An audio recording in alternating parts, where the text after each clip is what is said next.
My brain's questionable holiday choice. While most people dream of Paris or Rome, I found myself booking a flight to Papua New Guinea. Because why not swap reliable Wi-Fi for wild adventure? My friends reacted like I'd announced a plan to wrestle crocodiles. PNG, are you sure? They asked, half concerned, half intrigued. But I crave stories, not just a tan. If I could survive American politics, surely I could handle a place where birds of paradise are real birds, not cocktails. So, with a backpack full of mosquito repellent and optimism, I set off, ready for the unknown. Papua New Guinea, here I come, ready or not. Landing in Port Moresby.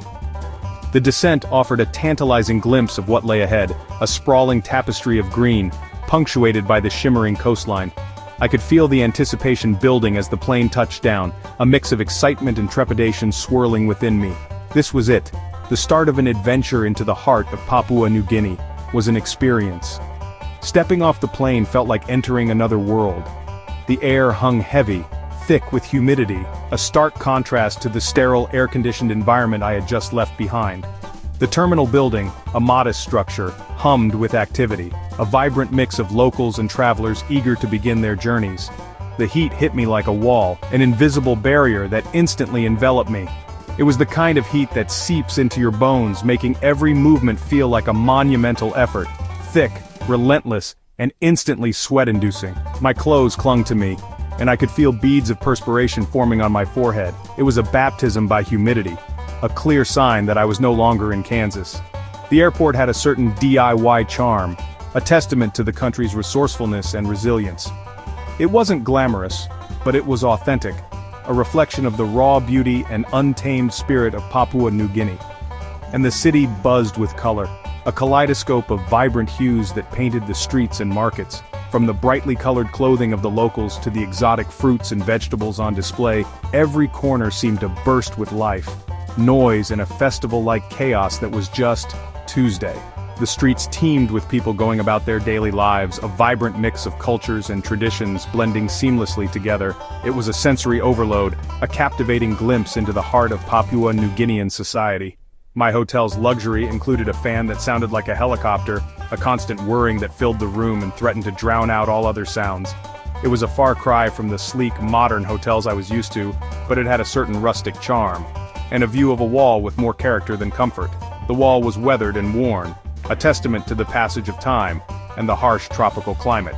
It wasn't exactly picturesque, but it told a story, a silent witness to the city's history. The Wi-Fi zone was a corner where, if you stood just right, you might get a single bar of signal. It was a digital desert, a stark reminder of the challenges of staying connected in a remote corner of the world. As I sat there, sweating and questioning my life choices, I realized this was exactly the unpredictable adventure I'd wanted. All the discomfort, the chaos, the lack of reliable Wi-Fi, it was all part of the experience, a necessary ingredient in the recipe for an unforgettable journey. My brain was on high alert, and honestly, I was already hooked. The thrill of the unknown was winning. The initial shock had worn off, replaced by a sense of excitement and anticipation. I was ready to embrace the chaos, to immerse myself in the culture and to discover the hidden gems that Papua New Guinea had to offer. The adventure had begun, and I couldn't wait to see where it would lead. Culture shock in Papua New Guinea. It's an experience that hits you like a wave, washing over you with unfamiliar sights, sounds, and customs. It's a disorienting yet ultimately enriching journey into the unknown. Prepare to have your senses overloaded and your assumptions challenged. Is a full-body tackle, a complete immersion into a way of life so different from your own that it can feel like stepping onto another planet. Not a gentle nudge. It's a vibrant, chaotic, and often bewildering plunge into the heart of Melanesian culture. You're not just observing, you're participating whether you're ready or not. The market was a riot of colors, smells, a symphony of exotic aromas and vibrant hues that assaulted the senses. Fresh fruits you've never seen before piled high, spices with names you can't pronounce filling the air, and the constant chatter of vendors hawking their wares. And people with beetle nut red smiles. These crimson grins, a result of chewing the local stimulant, were both intriguing and slightly intimidating, a constant reminder that you were a long way from home. Misunderstandings were constant, a daily occurrence that tested your patience and your sense of humor. Every interaction was a potential minefield of cultural differences and linguistic barriers. Directions involved stories about pigs, elaborate tales of wandering swine and ancestral routes that somehow, vaguely, led to your destination. Trying to decipher these porcine narratives was an adventure in itself, and my attempts at Pidgin English, a simplified version of the language, often resulted in accidental insults. What I thought was a polite greeting might have been a grave offense, leaving me red-faced and scrambling for an apology. Personal space? Forget it, it simply didn't exist. Queues were scrums, a chaotic mass of bodies vying for position, where the concept of waiting in line was a foreign and amusing notion. And everyone stood close, breathing down your neck, their presence a constant reminder of the communal nature of life in Papua New Guinea. Curious about the confused foreigner. Every move you made was scrutinized, every word you spoke analyzed as if you were an exotic creature in a human zoo. Everyday machetes casually wielded by men, women, and even children were a ubiquitous sight, a testament to the practical and resourceful nature of the people. Insect symphonies at night, a deafening chorus of chirps, buzzes, and clicks that filled the darkness, a constant reminder of the untamed wilderness that surrounded you, and endless friendly negotiations, a dance of offers and counteroffers, smiles and laughter, that was as much about building relationships as it was about getting a good price, became my new normal. This constant state of adjustment, of learning and adapting, slowly transformed from a challenge into a fascinating way of life. My brain was in overdrive, constantly processing new information, trying to make sense of the unfamiliar, and struggling to keep up with the rapid pace of cultural immersion. But the warmth and openness of everyone made the confusion, the constant bewilderment, oddly endearing. Despite the challenges, the kindness and generosity of the Papua New Guinean people shone through, creating moments of genuine connection and heartwarming cultural exchange. Even when I had no idea what was happening, which was most of the time, I learned to embrace the confusion, to laugh at my own mistakes, and to simply nod along, even when utterly bewildered, knowing that I was experiencing something truly unique and unforgettable. So, Papua New Guinea, a land of vibrant cultures, stunning landscapes, and, as I soon discovered, a cuisine that's not for the faint of heart. The food in Papua New Guinea is a true adventure. It's a culinary roller coaster that throws you headfirst into a world of unfamiliar flavors, textures, and cooking methods. Forget your safe, predictable meals. Here, every bite is a gamble, a step into the unknown.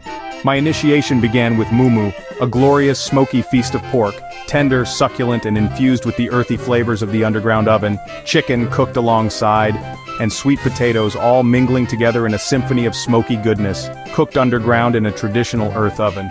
The process itself is a spectacle, a testament to the ingenuity of Papua New Guinean cooking. Hot stones, banana leaves, and layers of food create a natural pressure cooker, resulting in incredibly tender and flavorful dishes. Delicious. A comforting start to my culinary journey. Then came sago grubs, live, wriggly little creatures, and offered with a smile a gesture of genuine hospitality that made it impossible to refuse. I ate one. It was chewy, nutty, and surprisingly, not as bad as I feared. In fact, there was a certain earthy sweetness to it that I didn't entirely dislike. The markets overflowed with exotic fruits, a riot of colors, shapes, and smells that assaulted the senses in the best possible way. Some divine, bursting with tropical sweetness, some confusingly awful, flavors that defied description, textures that were equally perplexing. I quickly learned to always ask, sweet or not sweet? A crucial question that saved me from many a culinary disaster. My stomach was on a roller coaster. Grilled fish, fresh from the ocean, 1 minute. Mysterious green stew with ingredients I couldn't even begin to identify. The next, betel nut was everywhere. Turning smiles red, a ubiquitous sight in Papua New Guinea, and offering a bitter, astringent kick that seemed to be both a stimulant and a social lubricant. I tried it once. Coffee is more my style. A comforting, familiar taste in a sea of the unknown.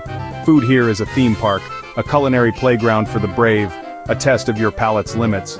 My stomach sent a postcard home. Having a weird time, wish you were here, maybe. It was an experience that pushed my boundaries, challenged my assumptions, and ultimately broadened my understanding of what food can be.